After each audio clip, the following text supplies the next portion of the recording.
Buenas tardes, ¿cómo están todos?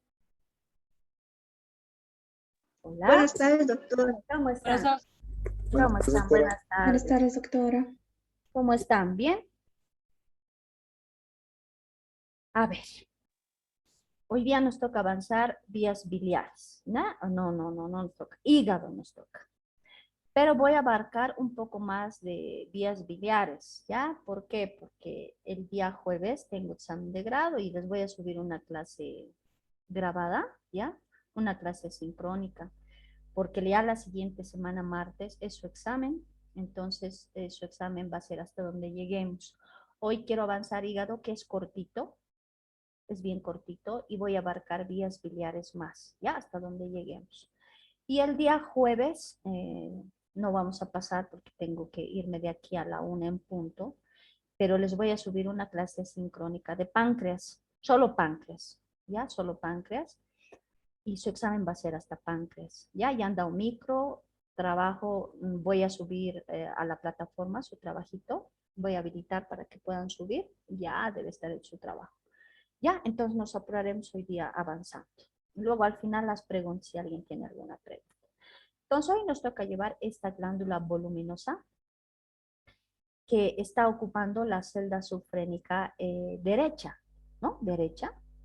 Pero sin embargo nosotros hemos avanzado cuadrantes. Este está ocupando desde el hipocondrio derecho hasta el hipocondrio izquierdo. Está ocupando, es la glándula más voluminosa del cuerpo. Es una glándula intraabdominal y tiene funciones importantes, como uno es la de producir y secretar la bilis. Creo que todos antes pensábamos que quien producía y secretaba la bilis era la vesícula biliar, ¿no? Pero ya con los estudios uno se da cuenta, uno ve que es el hígado el que produce y secreta la bilis, y la vesícula biliar es un reservorio membranoso donde se acumula la bilis y en cada digestión pues libera, ¿no? Gracias al movimiento del músculo liso, la vesícula biliar libera la bilis para ayudar a la digestión. Entonces, una de sus funciones es secretar la bilis, ¿no? Otra función es que cuando consumimos, nosotros ingerimos azúcar, transforma ese azúcar en glucógeno y posteriormente, o su proceso final es en glucosa, ¿ya? Listo. Ahora, queremos saber, les acabo de mencionar que el hígado está ocupando la celda subfrénica derecha. Cuando hemos hablado de estómago, hemos dicho el estómago ocupa un espacio que se llama receso o celda subfrénica izquierda. Y hemos hablado de límites, hemos dicho superior y lateral el diafragma, inferiormente el colon transverso y medialmente la región celíaca. Esos son los límites de la celda subfrénica ocupada por el hígado. Perdón, por el estómago. Ahora, el hígado está ocupando la celda subfrénica derecha. Ahora queremos saber igual, límite superior y lateral, o arriba y afuera, dice el libro, dice inferior y medial. Entonces son los mismos límites, los mismos del receso subfrénico izquierdo, son los mismos de la celda hepática. ¿Ya? Ahora, superiormente, la celda hepática está limitada superior y lateralmente por el diafragma. Aquí está el diafragma, ahí vamos a mover un ratito y vamos a poner color rojo. Entonces, miren, superior y lateral, el diafragma. Ahí está. Ahora, inferiormente tenemos el límite, lo mismo, el colon transverso y su meso. Entonces tenemos aquí al colon transverso y su meso, eso es inferiormente. Y medialmente, nuevamente, tenemos a la región celíaca. Entonces, no hay donde perderse. Son los mismos límites, pero al lado derecho de la celda subfrénica derecha y los mismos límites, pero al lado izquierdo de la celda subfrénica izquierda, ¿no? Ahí está. Celda subfrénica derecha, arriba y afuera el diafragma, abajo el colon transverso, su meso y medialmente la región celíaca. ¿Qué color tiene? Vamos a ver, vamos a hacer anatomía descriptiva. Queremos saber qué color tiene, qué forma, cuánto mide, cuánto pesa. ¿Qué consistencia tiene? La consistencia dice que es firme, friable, pero frágil. ¿Qué quiere decir? Firme, ¿ya? Friable, pero frágil. Cuando hemos avanzado anatomía 1 y hemos avanzado pulmones, hemos visto y hemos clasificado o hemos definido a los pulmones dentro de sus características. Hemos dicho, los pulmones tienen consistencia blanda y ¿qué más se dice? Tiene fuerza de cohesión. Y les he explicado que la fuerza de cohesión se refería a que cuando nosotros tocamos los pulmones y tratamos de introducir los dedos, no ingresan los dedos al tejido pulmonar, no podemos lesionar el tejido. Y cuando retiramos los dedos, el tejido pulmonar vuelve a su situación, a su estado normal. Pero ¿qué pasa si yo hago eso con el hígado? Dice que es friable, es firme, es algo duro, pero es friable y frágil. ¿Qué quiere decir? Que si yo agarro mis dedos, como he introducido hacia los pulmones, yo agarro mis dedos, introduzco al tejido, al parénquima hepático, van a ingresar mis dedos, pero lesionando el tejido hepático, ¿ya? Lastimando al tejido, lacerando al tejido hepático. A eso llamamos friable, ¿ya? Friable. ¿Qué color tiene? Color rojo oscuro, ¿ya? Ahora, ¿cuánto pesa? Aquí hay una variación porque en el cadáver y en las personas vivas, porque se supone que en el cadáver no tiene ni una gota de sangre, ¿no? Solo hay formol. Cuando el hígado no es de un cadáver y no tiene contenido de sangre, pesa 1500 gramos, ¿ya? 1500 gramos.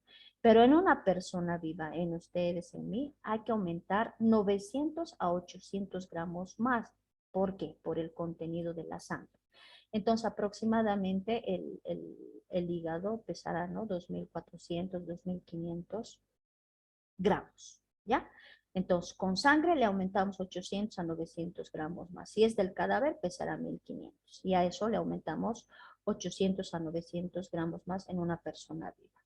¿Cuánto mide? Tiene una longitud así, transversalmente, mide 28 centímetros. 16 de adelante atrás 16 centímetros y su grosor o espesor es de 8 centímetros de espesor. Ahora sabemos que esto varía, ¿no? Pero se ha hecho un estudio y en la mayoría de los hígados que se ha logrado estudiar coinciden con estos límites, ¿ya? Con estas dimensiones. Su configuración externa.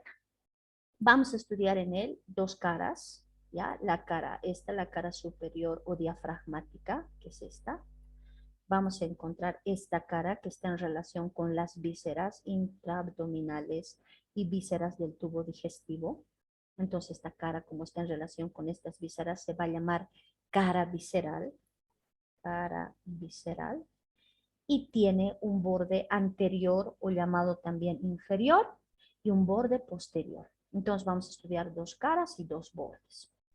Vamos a empezar por la cara superior. Esta es la cara superior. Esta cara está dividida en dos mitades por este ligamento, que se llama ligamento suspensorio. Entonces, esta es la cara superior llamada diafragmática. ¿Por qué? Porque está en relación con la cara inferior del diafragma. Esta cara prácticamente está chocando con la cara inferior del diafragma. Entonces, esta cara presenta superiormente este ligamento que se llama ligamento suspensorio. Algunos le llaman ligamento falciforme, ¿ya? Que va a unir esta víscera que es el hígado al diafragma y a la pared abdominal. Esa función tiene, es un ligamento. Sabemos que un ligamento es un medio de unión, es peritoneo. Está uniendo al hígado con el diafragma y la pared abdominal. Entonces nosotros tenemos aquí en la cara diafragmática este ligamento que se llama suspensorio o ligamento falciforme. Esta cara es convexa y está ocupada por, o está formada por dos lóbulos. El lóbulo derecho, que es convexo y grande, en relación al lóbulo izquierdo, que es pequeño. ¿Qué encuentro yo en el lóbulo derecho, en esta cara diafragmática? Nada, no voy a encontrar absolutamente nada.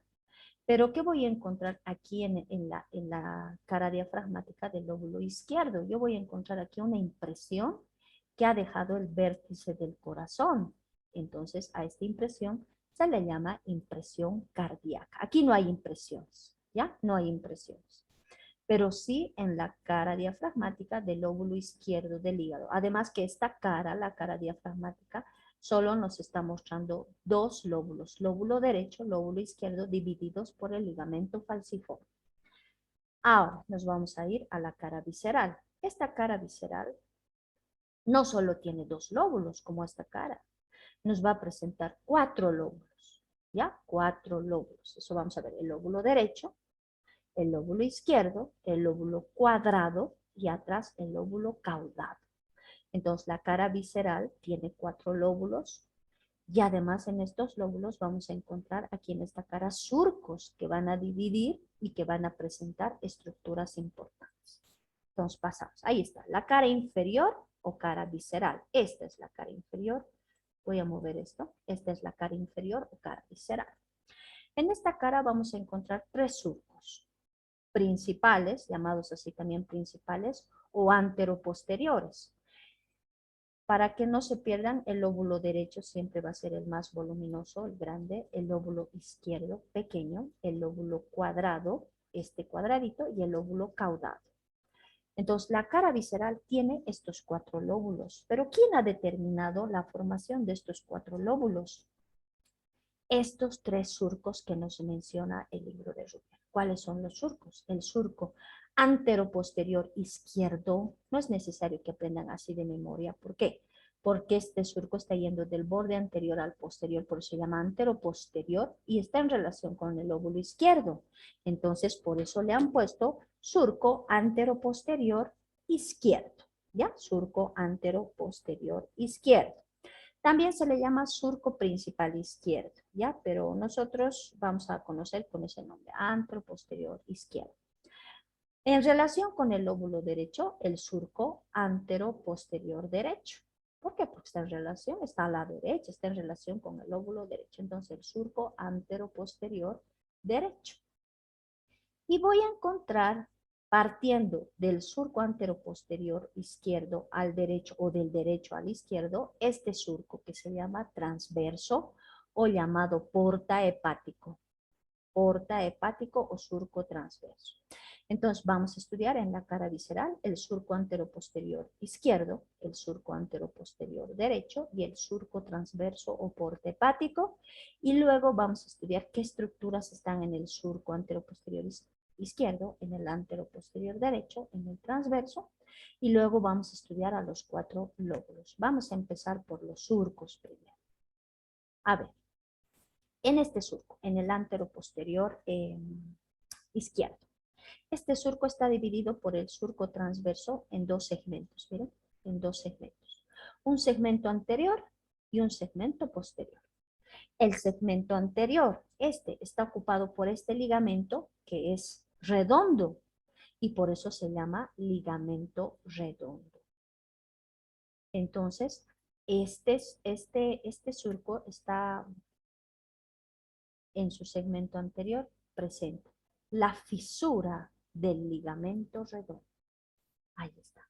Es este espacio, se llama fisura, es ancha, no es un simple surco, es ancho, le han puesto fisura, y como en esta fisura está el ligamento redondo, le han puesto fisura del ligamento redondo.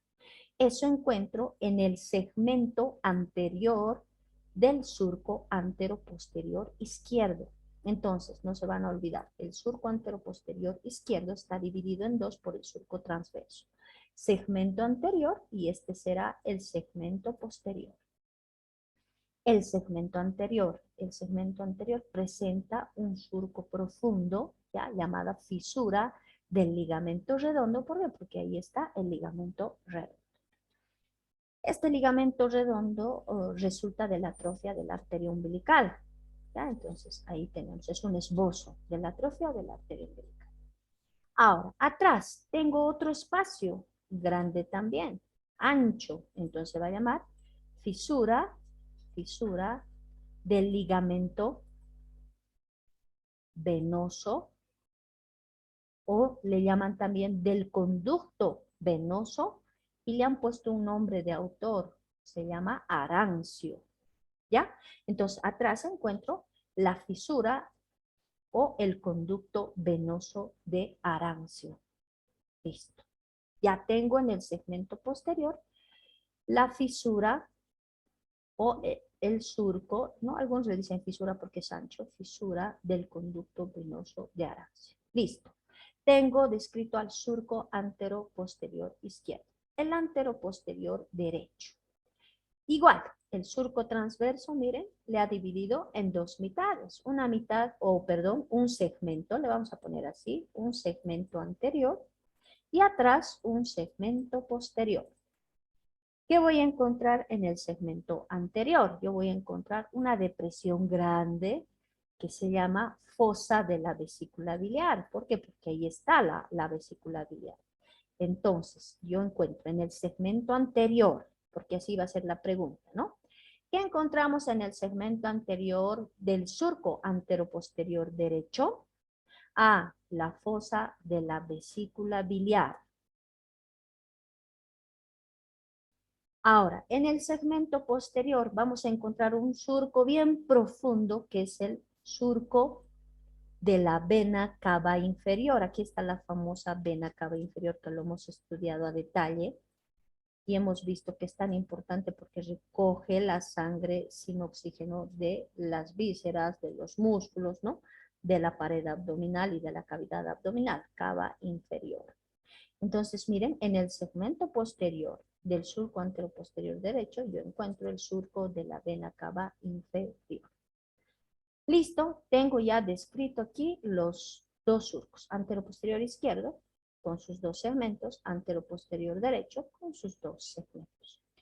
El surco transverso, llamado también porta hepático, este contiene vasos y conductos biliares. Ya, por ejemplo, la arteria, tenemos a las ramas terminales de la arteria hepática propia, o sea, la arteria hepática derecha, la arteria hepática izquierda, tenemos a las ramas de la vena y tenemos a los conductos biliares, ¿no? El conducto hepático derecho, el conducto hepático izquierdo. Entonces, el porta hepático es el surco transverso, se llama también porta, quiere decir entrada y salida de vasos, porta hepático, o pedículo hepático también le llaman. Entonces, aquí vamos a encontrar arterias o vasos, dice, y vías biliares, ¿ya? O conductos biliares. Listo. Ya tenemos ahora a los surcos. Cambiamos a ver si hay otras imágenes. Ahí están los segmentos, el segmento del ligamento, la atrofia de la vena umbilical, atrás el conducto venoso de Arancio, el segmento anterior la fosa de la vesícula biliar y tenemos en el segmento posterior el canal o surco de la vena cava inferior y tenemos el surco transverso que contiene vasos y nervios biliares. Listo, ¿ya? Ahora, vamos a hablar de la cara visceral de estos cuatro lóbulos. Vamos a hablar de los cuatro lóbulos. ¿Qué característica tienen los cuatro lóbulos? Vamos a empezar por el lóbulo izquierdo. Este lóbulo izquierdo con su cara visceral está apoyado sobre el estómago, sobre la cara anterior del estómago. Entonces aquí vamos a tener una impresión que se llama impresión gástrica. Gástrica viene de estómago, ¿no? Impresión gástrica, ¿ya? Impresión gástrica. Y vamos a encontrar además la impresión esofágica, ¿ya? No menciona todavía aquí el libro de Rouvier, pero otras literaturas mencionan que acá también, porque a continuación del estómago nosotros tenemos al esófago, entonces también tiene la impresión esofágica, ¿ya? La impresión esofágica, gástrica y esofágica. Ahora, eso era la cara visceral a la altura del lóbulo izquierdo. Nos vamos a la cara visceral del lóbulo derecho, que vamos a encontrar tres impresiones. Tres, una superior, esta, una inferior, esta, y una medial, que es esta. Ahí está. Tres impresiones. La impresión superior es la impresión cólica. ¿Lo ven? Su relación con el colon. Impresión cólica. Esto hemos avanzado con ustedes cuando hemos hecho colon, ¿no? Colon transverso. Hemos dicho el colon transverso, la porción fija en su mitad derecha, hemos dicho relación superiores con la cara visceral del hígado, al cual le deja una huella, una impresión llamada impresión cólica. Ahí está. Esta es la impresión cólica. Inferiormente vamos a encontrar la impresión renal. el riñón derecho ha marcado su huella, entonces a esta la vamos a llamar impresión renal. Y vamos a encontrar a la segunda porción del duodeno, ¿ya? Esta es la segunda porción del duodeno, la porción descendente. Entonces se va a llamar impresión duodenal. Entonces, la cara visceral, aquí del hígado, en el lóbulo derecho, presenta tres impresiones. Superior, llamada cólica. Inferior, renal. Y medial, duodenal. ¿Ya? Duodenal. Ahora nos vamos al lóbulo cuadrado. Hay muy bonitas imágenes aquí. ¿Ver? Ya hemos detallado dos, la impresión gástrica esofágica, cólica, renal, duodenal. Aquí está en el lóbulo derecho la cólica, la renal y la duodenal, ¿no? Ahora, nos vamos al lóbulo cuadrado. Este es el lóbulo cuadrado. El lóbulo cuadrado está delimitado por los segmentos de los surcos. Miren, al lado izquierdo yo tengo la fisura del ligamento redondo. Al lado izquierdo. Al lado derecho tengo la impresión o la fosa de la vesícula biliar. Atrás tengo el surco transverso y adelante tengo el borde anterior o inferior del hígado. Ahí está. Entonces, ¿cómo está delimitado el lóbulo cuadrado? Fácil. ¿Ve? A la izquierda, la fisura del ligamento redondo. A la derecha, la impresión de la o la fosa de la vesícula biliar. Atrás, el surco transverso. Y adelante, el borde anterior o inferior del lóbulo cuadrado. O no, el borde anterior o inferior del hígado. ¿Ve? Del hígado. Estos son los límites. Ahora, ¿qué porciones cubre este lóbulo cuadrado? Primero va a cubrir la porción pilórica, el píloro va a cubrir la porción pilórica del estómago, va a cubrir la primera porción del duodeno y el segmento prepancreático del colon transverso. Eso está escrito aquí, aquí está. Vamos a borrar un ratito. Y para que se den cuenta cómo cubre esta imagen. Por ejemplo, aquí está el lóbulo cuadrado delimitado a la izquierda, a la derecha, anterior y posterior. Miren a quién va a cubrir. Va a cubrir al píloro, la porción pilórica del estómago, la primera porción del duodeno y va a cubrir esto que es el segmento prepancreático del colon transverso. ¿Qué quiere decir? Este segmento está delante del páncreas, ¿no ves? El segmento, la porción fija. Va a cubrir, eso cubre el lóbulo cuadrado. Nos vamos al otro lóbulo, el que está atrás, que se llama el lóbulo caudado o de Spiegel. Ya van a aprender con este nombre porque a veces preguntan con ese nombre. Nosotros tenemos aquí al lóbulo caudado o de Spiegel. Está escrito aquí, Spiegel. Lo mismo, hablamos de límites. Es sencillo de decir. Al lado izquierdo está limitado por la fisura del ligamento venoso de Arancio. A la derecha por el surco de la vena cava o el canal de la vena cava inferior. Adelante por el porte hepático o surco transverso y atrás el borde posterior del hígado. Entonces repetimos, ¿cómo está delimitado el lóbulo caudado o de Spiegel? A la izquierda por la fisura del ligamento venoso o conducto venoso de Arancio. A la derecha el surco de la vena cava inferior, anteriormente el porte hepático o surco transverso y atrás el borde posterior del hígado. ¿Qué presenta este lóbulo? Presenta dos mamelones, así, uno redondeado y uno alargado, miren, ahí está, uno redondeado y otro alargado. Estos mamelones se llaman procesos. Este proceso se llama proceso papilar. Proceso papilar. Es redondeado, el único redondeado y está mirando al surco transverso y a la fisura del ligamento venoso de Arancio. El otro proceso, este proceso que tiene dirección a la impresión duodenal, miren, está subiendo a la impresión duodenal, este proceso se llama proceso caudado. Entonces tiene el mismo nombre del lóbulo caudado, porque todo esto se llama lóbulo caudado. Entonces a esto le llamamos proceso caudado del lóbulo caudado. ¿Ya? Proceso caudado del lóbulo caudado. Este se llama proceso papilar. Entonces, el lóbulo caudado tiene dos mamelones, dos procesos. Uno redondeado, uno alargado. El redondeado se llama papilar. El alargado, caudado. Proceso papilar, proceso caudado. Ambos del lóbulo caudado.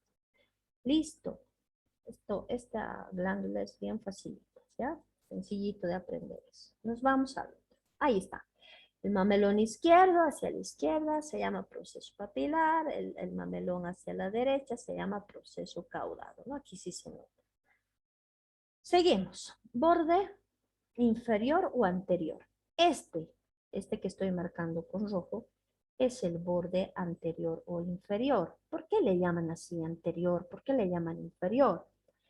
Ahorita, como ustedes ven, el hígado en esta posición está en posición normal, así se encuentra en la celda sufrénica derecha. Pero si yo les muestro esta imagen o esta otra, a ver, esta otra imagen, pareciera, ¿no? Pareciera que este borde estaría mirando adelante, se llama anterior. Pero en esta imagen, este borde anterior que les acabo de mostrar en esta imagen, aquí parece inferior. Entonces, por eso le llaman borde inferior, algunos le dicen borde anterior. El libro describe así, en alguna parte dice borde inferior, en otra parte dice borde anterior. Entonces lo vamos a describir así, borde anterior o inferior, según la posición. ¿Ya? Si está en esta posición, será borde inferior. Si está inclinado hacia arriba, será borde anterior. Eso viendo la posición del hígado en la celda sufrénica derecha. Este borde inferior o anterior presenta dos escotaduras. Miren, esta primera escotadura, esta, y esta segunda escotadura, dos escotaduras. Hacia el lóbulo derecho, la escotadura de la fosa de la vesícula biliar. Ahí está, o del fondo, no es fosa, es fondo de la vesícula biliar. Esto que se llama fondo de la vesícula biliar está ocupando esta escotadura en el borde anterior o inferior, hacia el lóbulo derecho. Aquí en la unión del lóbulo derecho y el izquierdo hay otra escotadura que está ocupando la fisura de este ligamento, que es el ligamento redondo. Entonces, el borde anterior o inferior presenta dos escotaduras. A la derecha, la escotadura del fondo de la vesícula biliar, a la izquierda la fisura del ligamento redondo. Nos vamos al borde posterior. Este es el borde posterior. Pero ¿qué pasa con este borde? Este borde está dividido en dos. En dos está dividido. Aquí está la dirección, le vamos a poner en un borde postero superior y en un borde postero inferior. ¿Ya? Postero superior y postero inferior. Un ratito voy a borrar. Entonces, el borde posterior, a su vez, está dividido por dos bordes. Borde postero superior y postero inferior. El borde postero inferior es este, el postero inferior. Pasa inferior a la impresión suprarrenal y el surco de la vena cava inferior. Entonces, vamos a marcar el borde postero inferior será este, ¿no? Que está pasando inferior a la vena cava inferior y inferior a la impresión suprarrenal. Ahora, el borde postero superior es este, que pasa sobre la impresión de la vena cava superior. En cambio, el borde posterior, postero inferior, está pasando inferior a la vena cava inferior. El otro superior a la vena cava inferior. Ya por eso se llaman borde postero superior, postero inferior. ¿Listo? Tenemos a los dos bordes. Medios de fijación. Queremos saber cómo el hígado está fijado en la celda o receso sufrénico derecho, ¿ya? Porque no está ahí pegado a la pared nomás. ¿Quién está uniendo a la pared abdominal anterior, a la lateral? ¿Cómo está unido al diafragma? Queremos saber quién le une al estómago también, porque está unido al estómago. Entonces queremos saber cuáles son los medios de fijación. Primero, tenemos tejido conjuntivo denso y la vena cava inferior. Estos son los dos medios de fijación principales, porque tenemos medios de fijación principales y no principales, diríamos así, o accesorios también se llaman. Los principales son esos dos que he remarcado ahí arriba, que se llaman tejido conjuntivo denso y la vena cava inferior. Ya, estos son los dos medios de fijación principales. El resto vamos a encontrar aquí. Voy a encontrar a los pliegues o ligamentos peritoneales. Estoy hablando entonces de peritoneo y este peritoneo se presenta en tres tipos de ligamentos. Le vamos a poner incisos A, B y C. Vamos a encontrar a esto que es el ligamento coronario. Esto que tiene forma de coronita, lo estoy marcando. Esto es el ligamento coronario, todo esto, el ligamento coronario.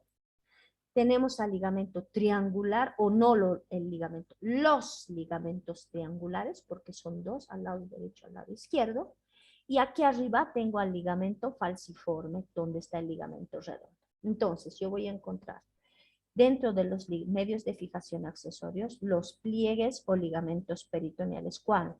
El coronario, miren, parece una coronita, ¿no? Una coronita, el coronario. Dos triangulares y el falciforme, o el ligamento falciforme. Ahora, otro medio de fijación accesorio es el aumento menor, que les voy a explicar ahora. Borramos. Vamos a hablar de los ligamentos ahora. El ligamento coronario es este, que está pasando por el borde posterior superior y posterior inferior.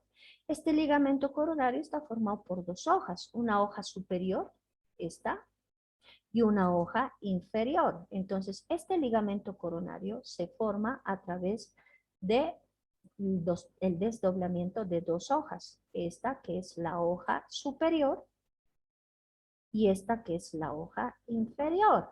Entonces, tenemos aquí el ligamento coronario.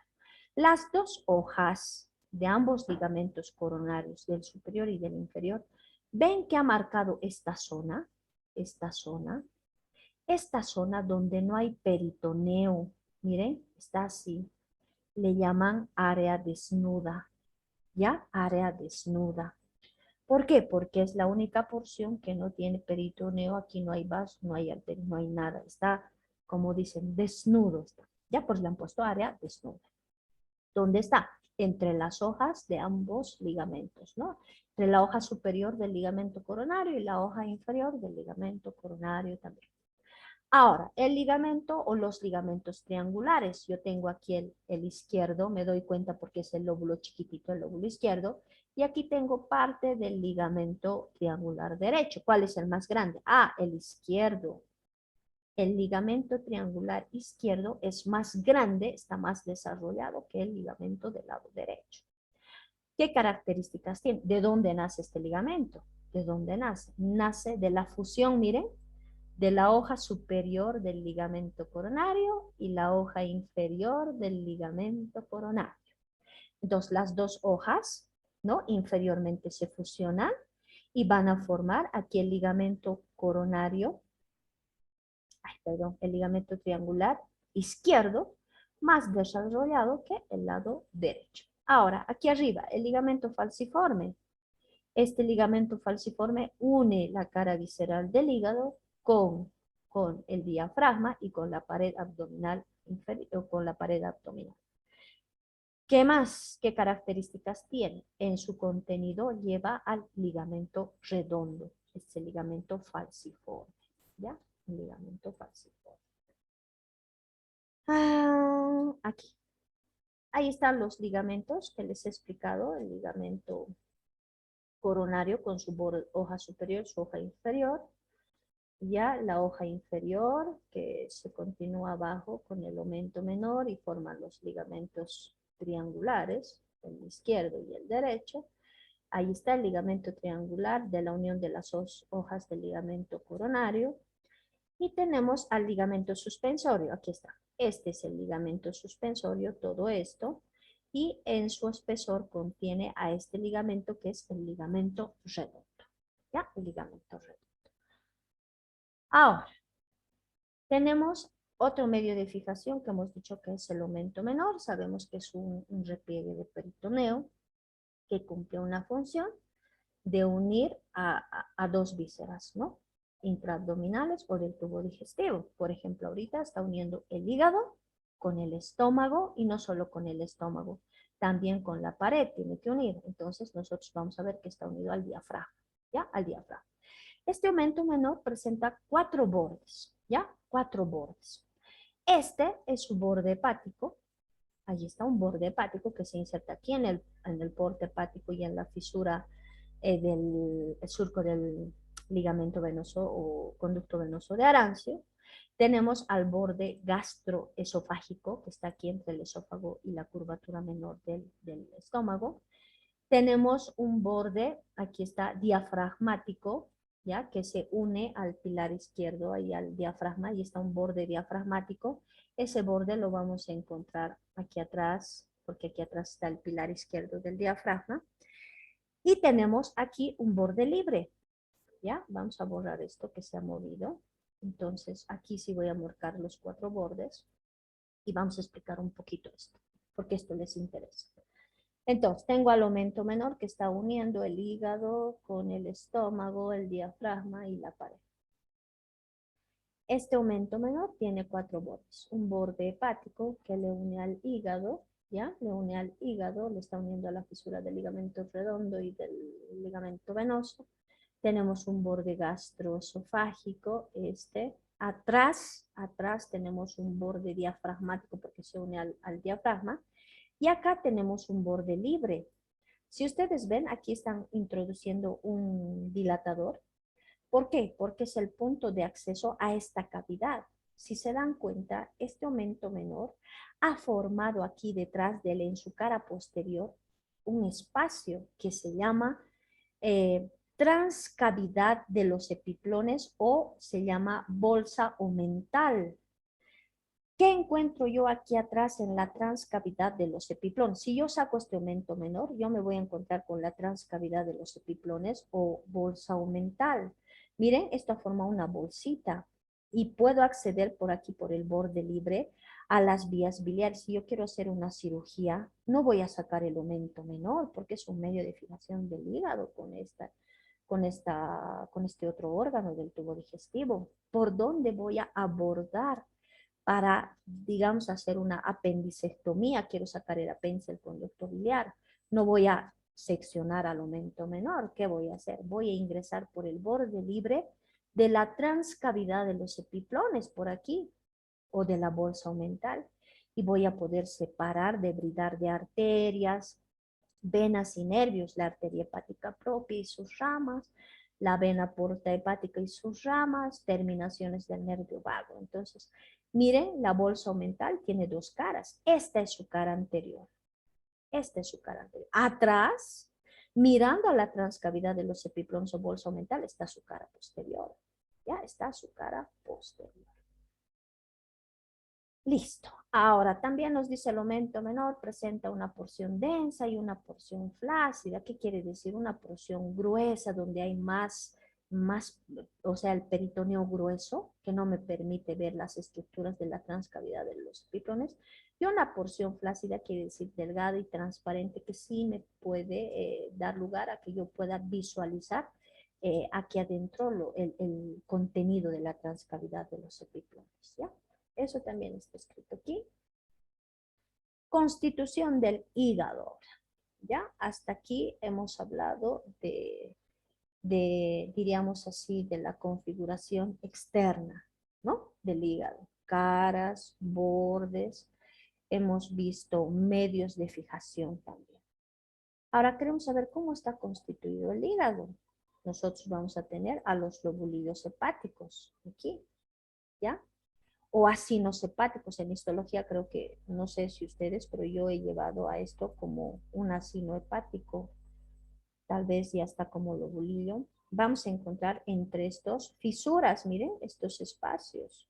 Estas son las fisuras interlobulillares porque están entre los lobulillos hepáticos.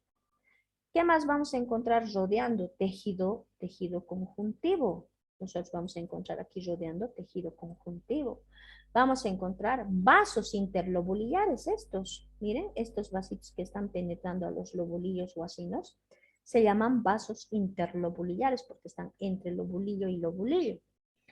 Luego, la unión de 2 a 3 lobulillos, la unión de 2 a 3 lobulillos me va a formar un espacio o un espacio que se llaman espacios perisinusoidales, ¿ya? Entonces, esto, por ejemplo, es un espacio perisinusoidal, aquí 3 espacio perisinusoidal. Eso quiere decir la unión de 2 a 3 lobulillos. Y por último, están envueltos por una cápsula fibrosa perivascular, que quiere decir que está sumamente irrigada, ¿no? Arterias y venas, esa cápsula. Listo. Tenemos a la constitución del hígado, los lobulillos, las fisuras, el tejido conjuntivo, los vasos interlobulares, los espacios perisinusoidales y la cápsula que envuelve. Aquí, ¿cuál es la irrigación del hígado? Es ricamente irrigado el hígado. Recibe un vaso funcional que es esta, que es la vena porta hepática, de la que hemos hablado mucho, la vena porta hepática, hemos hablado muchísimo de esta vena porta hepática. Es el vaso funcional del hígado y a esta vena porta hepática le va a acompañar la arteria hepática propia, ya es la hepática común, su rama la hepática propia con su rama, con su arteria hepática derecha y su arteria hepática izquierda. Entonces, la irrigación, el hígado recibe ya a un vaso funcional, que es la vena porta hepática. Ahí está, que nace de la unión de la vena esplénica y la vena mesentérica superior, a veces de la unión con la vena mesentérica inferior también. Entonces tenemos esta vena porta hepática, el vaso funcional, y tenemos una arteria que es la hepática propia, rama de la hepática común, con su arteria hepática derecha y la arteria hepática izquierda. Ahí está. Aquí está la hepática propia con su arteria hepática derecha y la arteria hepática izquierda. Y aquí estamos viendo este primer vaso es la vena porta hepática. Cambiamos de imagen.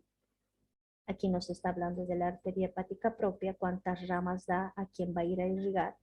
Y las hepáticas accesorias. Por ejemplo, la arteria hepática propia con su rama derecha y su rama izquierda. La rama derecha va a dar una arteria cística para la vesícula biliar, una superior para el lóbulo derecho, una inferior para los lóbulos cuadrados y uno posterior que va a ir a la izquierda. Así. Las arterias hepáticas accesorias, la izquierda, ¿no? Rama de la, ¿se acuerdan de la arteria gástrica izquierda? Venía una rama hepática para el lóbulo izquierdo que era inconstante y la hepática derecha que es rama de la, a veces da la arteria mesentérica superior, una arteria llamada hepática derecha, a veces. Ya esas son las hepáticas accesorias. La vena porta hepática. Esta es la vena porta hepática. Habíamos mencionado de la vena porta hepática que esta recibía venas hepáticas mayores y venas hepáticas menores. Las mayores solo hemos mencionado con ustedes dos, la vena hepática mayor izquierda y la vena hepática mayor derecha.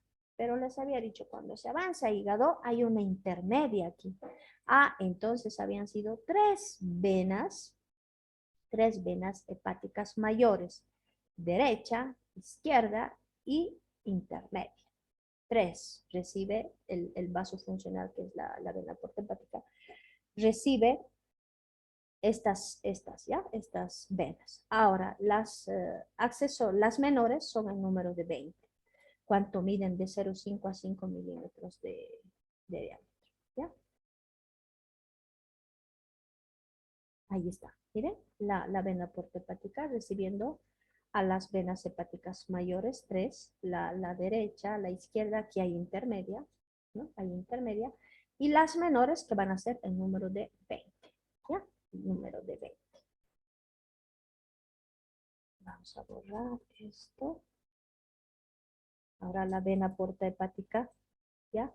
Va a dar una rama, miren, una rama derecha, una rama izquierda. La rama derecha va a ser para el lóbulo cuadrado, ¿ya? Parece que hemos escrito para el caudado y para el lóbulo derecho. Entonces, todo este sector está a cargo la vena hepática derecha, rama de la vena porta hepática, y la vena hepática izquierda solamente al cuadrado y al caudado, ¿ya?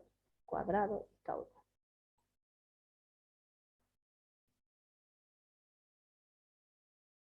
Tenemos los nódulos linfáticos. Estamos viendo nódulos linfáticos aquí en la cara diafragmática, en la cara visceral, delante de la aorta, delante del duodeno. Estamos viendo aquí y vamos a ver adentro en el parénquima hepático. Entonces, estos nódulos linfáticos se dividen en los que están en la cara diafragmática, que son los anteriores, los posteriores y los superiores o pericárdicos, estos, ¿no? Que están en el lóbulo izquierdo. Hemos dicho que aquí en el lóbulo izquierdo había una impresión llamada impresión cardíaca.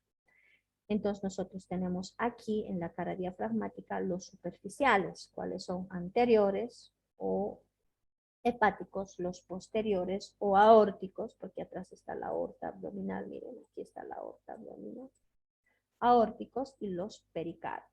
En la cara visceral tenemos los profundos. ¿Cuáles son los profundos? Esos que están ingresando al parénquima hepático y los que están acompañando a la vena porta hepática. Entonces tenemos nódulos linfáticos diafragmáticos y viscerales. Los diafragmáticos anteriores, ¿ya? O hepáticos, posteriores o aórticos, y los pericárdicos. Y los de la cara visceral, los nódulos linfáticos viscerales, tenemos uno aquí, tenemos en el parénquima, y los que acompañan a la vena cava inferior y a la vena porta hepática, ¿no? ¿Listo? Ahora vamos a ver inervación. ¿Quién va a inervar al hígado? Tenemos al plexo celíaco, aquí va a estar la vena aorta y aquí va a estar el tronco celíaco con sus 3 ramas. Acompañando al tronco celíaco tenemos un conjunto de nervios que se llama plexo celíaco. Ese va a venir a inervar aquí al hígado. El nervio vago izquierdo va a descender, el nervio vago izquierdo y el nervio frénico derecho, formando el plexo frénico. Entonces, la inervación del hígado está a cargo del plexo celíaco, el nervio vago izquierdo y el nervio frénico derecho, que va a formar plexo frénico derecho. Este plexo frénico derecho no solo viene al hígado, viene a la mitad derecha del colon y llega a la glándula suprarrenal derecha, el vago, ¿ya? El vago derecho llega a la glándula suprarrenal, perdón, el frénico, no es el vago izquierdo al hígado. El frénico, formando su plexo frénico, llega a la glándula suprarrenal derecha, solo el derecho, el izquierdo no. El izquierdo se pierde aquí en el hígado. Listo. Segmentación. Esta parte de la segmentación no está en el libro de Rubier, así como se los he puesto yo aquí. ¿Por qué no está así? Porque en el libro de Rubier detalla, ¿no? Nos dice que la segmentación del hígado, ¿a qué se refiere? Estos segmentos nos están representando a las ramas de la vena porta hepática, ¿ya? Nos está representando a las ramas de la vena porta hepática. Entonces, una rama de la vena porta hepática está viniendo aquí, aquí, aquí, aquí, aquí, aquí y aquí, y está dividiendo al parénquima hepático, a la cara visceral y a la diafragmática en segmentos, a eso se refiere. Ahora, ¿cómo ordenamos a los segmentos? Nos dice el libro que debe ser inverso a las manillas del reloj, debe ser en sentido antihorario. ¿Qué quiere decir? Aquí empieza a las 12, aquí es el 1, el 2, el 3, el 4, el 5, el 6, el 7, el 8, el 9, el 10, el 11 y el 12. Así es el reloj. Pero nos dice, si queremos clasificar, si queremos nombrar a la segmentación hepática, lo debemos hacer en sentido antihorario. ¿Qué quiere decir? A este lado, pues, ¿no ven? A este lado. Entonces yo voy a hacer así. Aquí está, 1, 2 en sentido antihorario, 3, 4, 5, 6, 7, y aquí arriba en la cara visceral, el segmento 8. Solamente tenemos 8 segmentos en el hígado. Un segmento en la cara diafragmática, el 8, y el resto, los 7 segmentos en la cara visceral del hígado. ¿Ya? Entonces, para que no se olvide, el último segmento, el número 8, está en la cara diafragmática, en el lóbulo derecho, aquí. En cambio, el segmento 1, 2, 3, 4, 5, 6, 7 están en la cara visceral. Ahora los vamos a ir conociendo. Por ejemplo, el segmento 1 dice, está en el lóbulo caudado. Aquí está el lóbulo caudado. Este es el cuadrado, ¿ve? Caudado. ¿Cómo me doy cuenta que es el cuadrado? Está en relación con la vesícula biliar. El caudado con la vena cava inferior. Por eso me doy cuenta que es el lóbulo caudado. El segmento 2, ya se llama segmento lateral izquierdo. ¿Por qué? Está mirando afuera. ¿Y en qué lóbulo está? En el lóbulo izquierdo del hígado, porque es el lóbulo derecho. Ah, entonces el segmento 2 se llama lateral izquierdo. El segmento número 3 se llama segmento anterior y lateral. ¿Por qué? Está mirando afuera y está mirando adelante. Ah, entonces se llama segmento anterolateral si quieren o anterior lateral. ¿Ya? El segmento 4, este sí está ocupando, miren, el lóbulo cuadrado. Entonces el segmento 4 se llama lóbulo cuadrado o segmento del lóbulo cuadrado o medial izquierdo le llaman. Nos vamos al segmento 5, está en el lóbulo derecho, pero ¿en qué parte? Anterior, lateral, posterior, ¿dónde está el segmento 5? Anterior, medial porque está mirando a la línea medial y derecho porque está en el lóbulo derecho. Entonces se llama el segmento 5, se llama segmento anterior, medial, derecho. El 6 se llama segmento anterior, lateral, derecho. Porque miren, está mirando adelante, afuera y está en el lóbulo derecho. Anterior, lateral, derecho. El segmento número 7 se llama posterior, lateral, derecho. Porque está mirando atrás, está mirando afuera y está en el lóbulo derecho. Entonces, solo por donde esté mirando, ustedes le pueden dar nombre, ¿no? Hemos dicho que es el segmento anterior, medial, izquierdo. Anterior, lateral, izquierdo. Posterior, lateral, derecho. Lóbulo cuadrado, lóbulo caudado, segmento lateral izquierdo. Segmento anterior, lateral, izquierdo. Ahora, el último segmento, que es el 8, porque aquí están en la cara visceral 7 en contra de las manecillas del reloj. El segmento número 8 se llama póstero, ya, póstero medial derecho.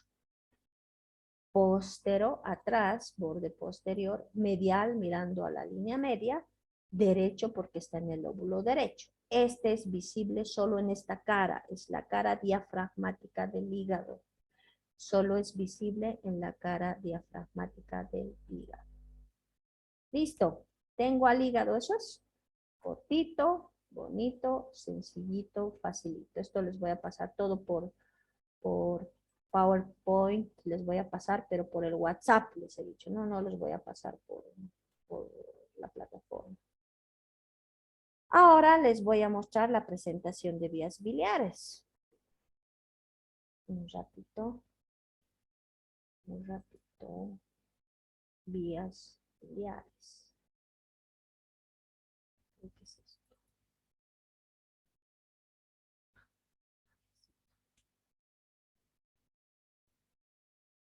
Es esto.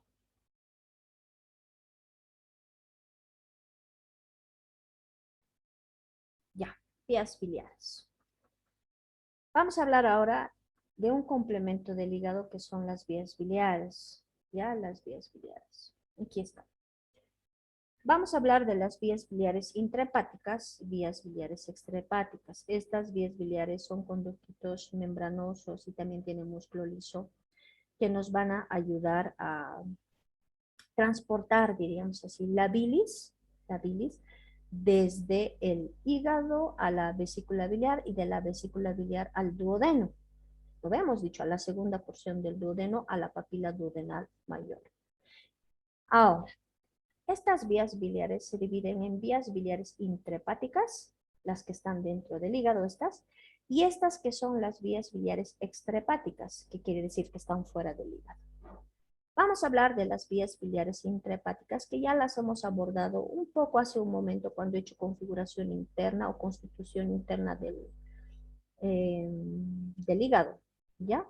¿Dónde está? Un momentito. ¿Están viendo mi pantalla o no? Sí, doctora. ¿No? Sí, doctora. Sí, doctora. ¿Del Está mirando. hígado? Espérenme un ratito, yo estoy en hígado todo. Espérenme.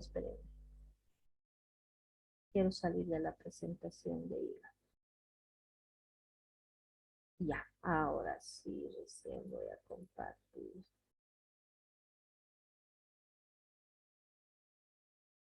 Ya,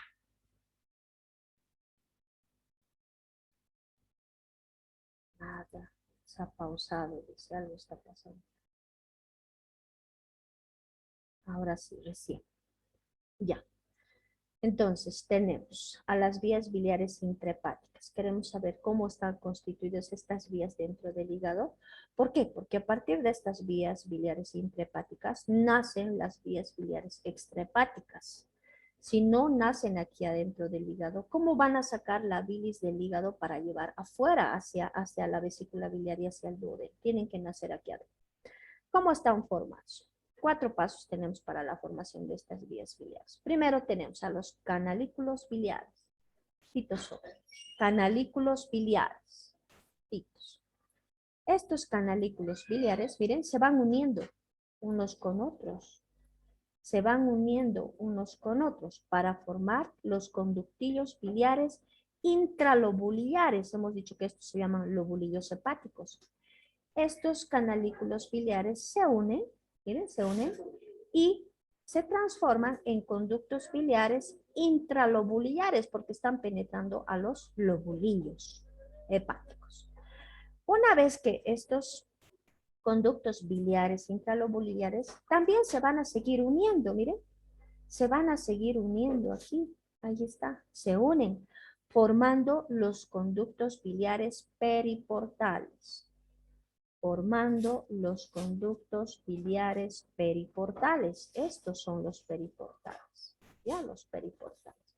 Por último, cuando se unen estos conductos biliares periportales que forman este conducto, que es el conducto hepático izquierdo y este el conducto hepático derecho, porque a este lado igual se están uniendo. Entonces, repito. ¿Cómo nacen los conductos biliares intrahepáticos? Primero son canalículos biliares, estos. Estos canalículos biliares se unen, ingresan a los lobulillos y se llaman conductos biliares, perdón, conductillos biliares intralobulares. Se unen y forman los periportales. Los periportales se unen y forman el conducto hepático izquierdo y el conducto hepático derecho. Estas son las vías biliares intrahepáticas. Las vías biliares ahora extrahepáticas. Lo mismo que hemos avanzado. Aquí están los canalículos, los intralobulares, los periportales, el conducto hepático izquierdo y el derecho. Ahí está. Lo mismo aquí. Estas son las vías biliares intrahepáticas. Intrahepáticas. Ahora vamos a pasar a las vías biliares extrahepáticas. ¿Ya? Hemos avanzado hasta aquí, hasta conducto hepático izquierdo y hasta conducto hepático derecho. Vamos a hacer con luego. Hemos visto que a partir de los conductos periportales nace el conducto hepático derecho, el hepático izquierdo. Hasta ahí han comprendido, estas son las vías biliares intrahepáticas. Las extrahepáticas son a partir de acá, para abajo. ¿Cómo están formadas? Se dividen así. Vías biliares extrahepáticas principal y accesoria. Entonces yo voy a tener vías biliares extrahepáticas principales y accesorias. Vamos a empezar con la principal. Está formado por 2 conductos. El hepático común, le voy a poner A, y el colédoco B. Colédoco. Listo, tengo la vía biliar principal. ¿Cómo está formado la vía biliar principal? Extrahepática. A, el conducto hepático común, y el conducto colédoco. Es todo esto, desde aquí el colédoco hasta su desembocadura en la papila duodenal mayor. Todo esto es colédoco y esto hasta aquí es hepático común. Listo, esta es la vía biliar extrahepática principal. La accesoria está formada por todo esto, que se llama vesícula biliar, y esto que es el conducto cístico. Conducto cístico. Listo, tengo entonces a las vías biliares extrahepáticas, principal, hepático común, colédoco, accesoria, vesícula biliar y cístico. Vamos a empezar por la vía biliar, principal extrahepática. Vamos a empezar por el hepático común. Queremos saber cuánto mide, cuánto es su diámetro, el colédoco cuánto mide, cuánto es su diámetro desde su inicio y cuánto mide aquí en su desembocadura en la papila duodenal mayor, lo mismo con el cístico y la vesícula biliar. Entonces vamos a hablar de la vía biliar. Vamos a empezar, creo que viene a continuación la principal. Ah, sí, aquí está la vía biliar principal. Vamos a hablar del hepático común. Está escrito arriba ya, hepático común. Les voy a explicar de dónde nace ahora el hepático común, porque les pueden preguntar, ¿y de dónde nace el hepático común? Ah, nace de la unión del conducto hepático derecho con el conducto hepático izquierdo. Se unen y forman el conducto hepático común. Hasta ahí es hepático común. Ahorita les voy a explicar por qué es hasta ahí solamente. Entonces, ¿de dónde nace el conducto hepático común? Del conducto hepático derecho y el izquierdo. ¿Y de dónde nacen estos? Ya hemos visto que nacen de los conductos periportales, ¿no? Ya les he explicado eso también, de los periportales.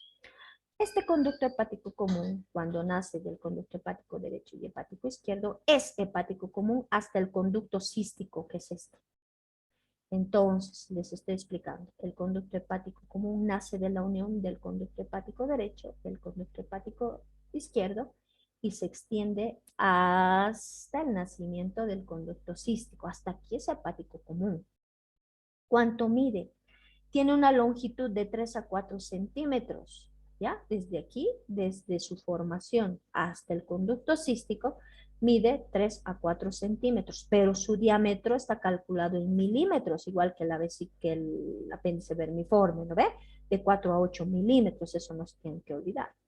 Entonces, el diámetro del conducto hepático común es de 5 milímetros aproximadamente. Listo, tengo al conducto hepático común. Entonces, es una vía biliar extrahepática principal que nace del hepático derecho izquierdo y es hasta el conducto cístico. El colédoco, les he dicho, es desde aquí hasta aquí. ¿Qué quiere decir? Desde el conducto cístico hasta su desembocadura en la papila duodenal mayor es conducto colédoco. Entonces, en resumen, este es el hepático común y el colédoco habían sido continuación. Miren, el hepático común y el colédoco habían sido continuación uno de otro. Pero ¿quién me dice a mí que esto es hepático común y esto es colédoco? El cístico, el conducto cístico me dice, de aquí para arriba es hepático común, vía biliar extrahepática principal, y desde el cístico hasta el duodeno, segunda porción, hasta la papila duodenal mayor, es colédoco, vía biliar extrahepática principal también. Ya llega hasta la papila duodenal mayor, o llamada también a la ampolla hepatopancreática, también llega, ¿no? A la ampolla. ¿Cuánto mide el colédoco? Ahora, desde el cístico hasta la papila duodenal, tiene 5 centímetros de longitud y de 5 a 6 milímetros de diámetro. Hemos dicho el hepático común, solo 5 milímetros de diámetro de la luz, ¿no? De su conducto. Este había sido un poquito más, de 5 a 6 milímetros de diámetro. Es la luz, pero su longitud es de 5. Este era de 2 a 3, ¿no? Y este 5. Ahora, desde aquí hasta aquí mide así, pero en su desembocadura, ven que presenta una especie de ampollita, en su desembocadura es solamente 3 milímetros de diámetro en su desembocadura. Ya el colédoco. ¿Qué importancia tiene este conducto colédoco? Este, para su importancia, presenta 4 segmentos. Este segmento, miren, este segmento, este chiquitito, de aquí a aquí, se llama segmento supraduodenal. ¿Por qué? Porque está sobre el duodeno. Miren, aquí está la primera porción del duodeno, la segunda porción. Como esta porción, hemos dicho que desde el cístico es duodeno hasta la papila. Miren, esta porción pequeña está sobre el duodeno, entonces se llama porción supraduodenal. Esta segunda porción está detrás del duodeno, por eso se ve así de forma translúcida. Si está detrás del duodeno, ¿qué se va a llamar? Retroduodenal. Esta otra porción, sabemos que el duodeno está abrazando a la cabeza del páncreas, así. ¿Qué se va a llamar esta porción? Está detrás de la cabeza del páncreas. Se va a llamar retropancreática o retropancreático, si quiere. Y esta última porción que desemboca aquí en el duodeno se va a llamar intraparietal. ¿Por qué? Porque está desembocando en la pared medial de la segunda porción del duodeno. ¿Ya? Del duodeno. Entonces, ¿cuántas porciones? Esto no quiero que se confundan, porque cuando hablamos de relaciones del conducto, o perdón, relaciones de la vía eh, principal, de la vía biliar extrahepática principal, ¿qué quiere decir relaciones? Del hepático común y del colédoco, me confunden con las porciones de, o los segmentos del colédoco. Ahorita estoy explicando que el colédoco tiene 4 porciones, 4 segmentos: supraduodenal sobre el duodeno, retroduodenal detrás del duodeno, retropancreático detrás de la cabeza del páncreas, intraparietal porque desemboca en la pared medial del duodeno. Esos son los 4 segmentos. Siempre preguntamos cuáles son las porciones y mencionamos y eligen la que está mal. Esto es importante porque van a ver pacientes con algunas otras patologías que no sea una colelitiasis, quiere decir, ¿ya? Vamos a encontrar a veces piedritas que migran de aquí, cálculos biliares que migran de la vesícula biliar, las más pequeñitas especialmente, salen por el conducto cístico, vienen por el colédoco y se enclavan justo aquí. ¿Por qué? Porque hemos dicho que aquí mide 3 milímetros nomás de diámetro, aquí de 5 a 6, tal vez por aquí puede pasar el cálculo biliar, la piedra puede pasar por aquí, pero se va estancar aquí. ¿Y qué va a pasar si la piedra está tapando aquí el conducto colédoco que viene de la vesícula biliar, la bilis para la digestión? Bueno, pues no va a poder la vesícula biliar liberar la bilis para la digestión y esto ocasiona mucho dolor. La coledocolitiasis, porque así se llama coledocolitiasis, cuando hay cálculos aquí en el conducto colédoco, ¿ya? Colédoco. Colecistitis es otra cosa, ¿no ve? Colecistitis aquí, en el conducto cístico, la vesícula. Listo. Hasta aquí. Hasta aquí vamos a avanzar. A ver, qué bien.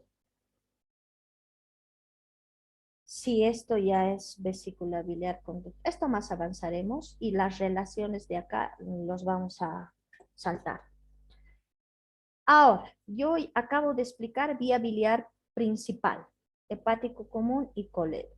Acabo de explicar, esto tienen que saber, jóvenes, les van a hacer dibujar en su examen de grado, porque a veces les dicen, háblame de las vías biliares, quiero saber la principal cuando es un cirujano. Están ahí el conducto hepático derecho, el izquierdo, no, a ver, dibújamelo, y les pasan una hoja para dibujar. Y dibujan, una vez, ¿saben qué? Me han dibujado el conducto colédoco desembocando en el riñón. ¿Ya? En el riñón, imagínense, ¿dónde desemboca en el duodeno? Para la digestión, ¿acaso la digestión está en el riñón? No sé por qué. Les dicen, dibújenme la vía biliar, ya la principal y la accesoria.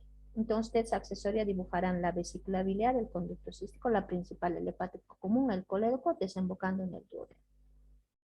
Esta es la vía biliar accesoria, porque esto es reservorio de la vesícula. ¿Quién produce la bilis? Hemos dicho el hígado. Y envía aquí al reservorio para que cuando haya digestión, esta vaya liberando la bilis para ayudar a la digestión. Esta vesícula biliar es un reservorio membranoso, tiene forma piriforme, miren, parece una pera, mide de 8 a 10 centímetros de longitud, es no más grande, miren, mide de 8 a 10 centímetros de longitud, pero tiene un diámetro, un ancho de 3 a 4 centímetros, ¿no? Es grande, 3 a 4 centímetros, no es milímetros, cuidado, confundan, a veces le ponemos milímetros y ponen verdadero. Centímetros, esto era en milímetros, el hepático común y el colédoco era en milímetros, ¿ya? ¿Cuántas porciones tiene la vesícula biliar? Tiene un fondo, este que estaba en el borde anterior o inferior del hígado, les he dicho, el borde anterior o inferior del hígado presenta dos escotaduras. Uno por el fondo de la vesícula biliar y el otro por el ligamento o la fisura del ligamento redondo. Ahí está, el fondo de la vesícula biliar. Tiene un cuerpo. Ah, este es el cuerpo. Y tiene un cuello. Ahí está. Entonces, la vesícula biliar mide de 8 a 10 centímetros de longitud, ancho 3 a 4. Tiene un fondo, tiene un cuerpo y tiene un cuello. Estamos haciendo solamente configuración externa. El cuello mide 2 centímetros de longitud y presenta una ampolla. Ah, había sido ampular. Había sido ampular. ¿Por qué? Porque presenta una especie de ampolla. Está acodado, ¿no? Quiere decir esto, está acodado y esta acodadura presenta una ampolla. Este conducto cístico que le continúa al cuello, que es ampular, este conducto cístico mide aproximadamente 3 centímetros de longitud y tiene un diámetro de 3 a 4, igual que este, ¿no? 3 a 4 milímetros de diámetro. Es por eso que las piedras, los cálculos más pequeñitos suelen migrar de aquí. El dolor es increíble, además que es doble cirugía, ¿no? Primero hay que sacar la piedra del conducto colédoco, hay que esperar que desinflame y luego recién se hace una colecistectomía. ¿Qué quiere decir? Sacar la vesícula biliar y el conducto, ¿no? Porque aquí también hay todavía piedras. Entonces es una cirugía doble cuando hay esto. Aquí hay piedras, aquí hay una piedra, primero se saca la piedra del colédoco, se espera que desinflame y recién se saca la vesícula biliar, ¿no? Y además el dolor es pues increíble, es el dolor más que una colecistitis, el dolor de una coledocolitiasis. Listo, aquí vamos a quedar porque esto ya es configuración interna, nos faltan relaciones y me falta llevar el triángulo biliar o triángulo biliocístico de Pedro Calot, que eso les voy a explicar con más calma. Listo, entonces voy a habilitar, jóvenes, la plataforma mañana para que suban su trabajo. Ya les estoy avisando, mañana voy a habilitar la plataforma para que suban su trabajo y puedan revisar. ¿No? Tienen ya su trabajo que les he dado hace tiempo, que son las anastomos portocavas. Son 3 tipos, entonces tenían que haber hecho eso. Mañana voy a habilitar, no hoy, ¿ya? No, mañana. Este video lo voy a subir ahora al YouTube. Si alcanzo, lo subo a la plataforma, si no, mañana no más tarde. ¿Listo? ¿Alguien tiene alguna pregunta, alguna duda? ¿Nada? ¿Todo muy bien? ¿Todo blue? Listo. Entonces nos vemos conmigo el jueves en la clase asincrónica. ¿Ya? En la clase asincrónica. Y vamos a hablar cualquier cosa por WhatsApp sobre su examen. ¿Ya? Pero ya saben desde dónde es su examen. Desde ramas terminales de la aorta abdominal, ilíaca interna, externa, sacra media, plexos, venas, peritoneo, que hemos llevado aumento, mesoligamento, estómago, intestino delgado, intestino grueso, vías biliares, hígado, y voy a subirse los páncreas. ¿Ya? Listo. Nada más. Entonces nos vemos conmigo en la clase sincrónica el día jueves. ¿Ya? Que les vaya muy bien. Hasta luego. Chao, chao, doctora. Chao. Chao. Que les vaya muy bien. Luego, doctora. Chao.